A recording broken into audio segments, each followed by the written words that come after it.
Again, I'm here, and again, it's raining. Today, I really feel like talking about thoughts and the nature of the mind, and how in the self-love and spirituality community, I feel like there's often talk about having positive thoughts, having a positive mindset. And actually, having a positive mindset or having positive thoughts is only important as long as you are identified with your mind, as long as you can't disconnect who you truly are from what is going on in your mind in terms of thoughts, mind activity.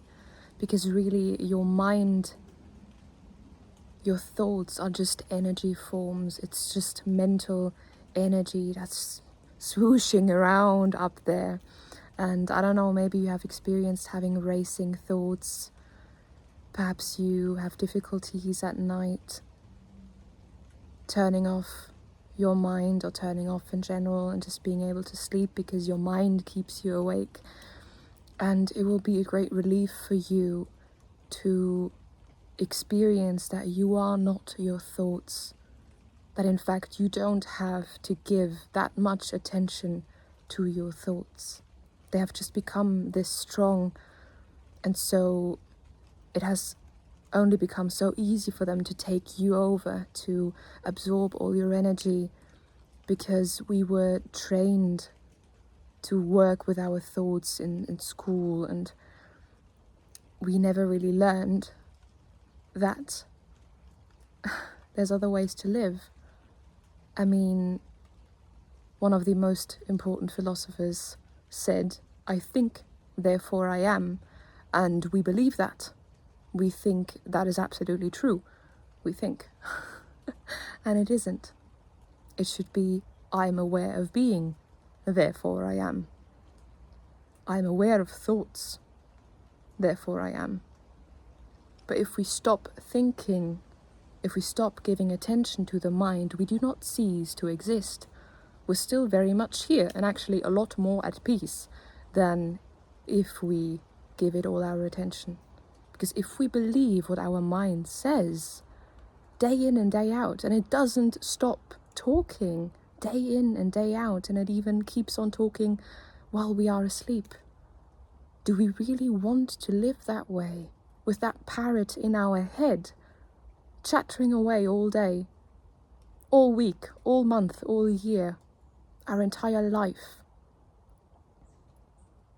How exhausting. What a waste.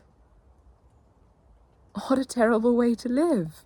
I mean, are you not sometimes bored of what your head keeps saying all day long? It's always the same thing. I mean, it changes, but at the end of the day, it's always the same thing. And so here's what you can do in order to disidentify from the mind, or rather to train yourself, to train your brain to put your attention elsewhere. And the best way I've come across thus far is really connecting with your senses. Try and focus on what you can see. Try and focus on what you can smell. Try and focus on what you can touch. Try and focus on your breath. The closer the things to your body that you focus on, the easier, because everywhere you go, you take your body with you. So make it a practice to connect with your senses, with your external world, with your body, so that you can ground your awareness in your body and outside of your thoughts and your mind. And then they can't drag you around anymore. Then you, the true you, becomes the master of the mind. And you can decide whether you want to listen to that radio that's going on day in and day out, or where you want to place your attention instead. Take care.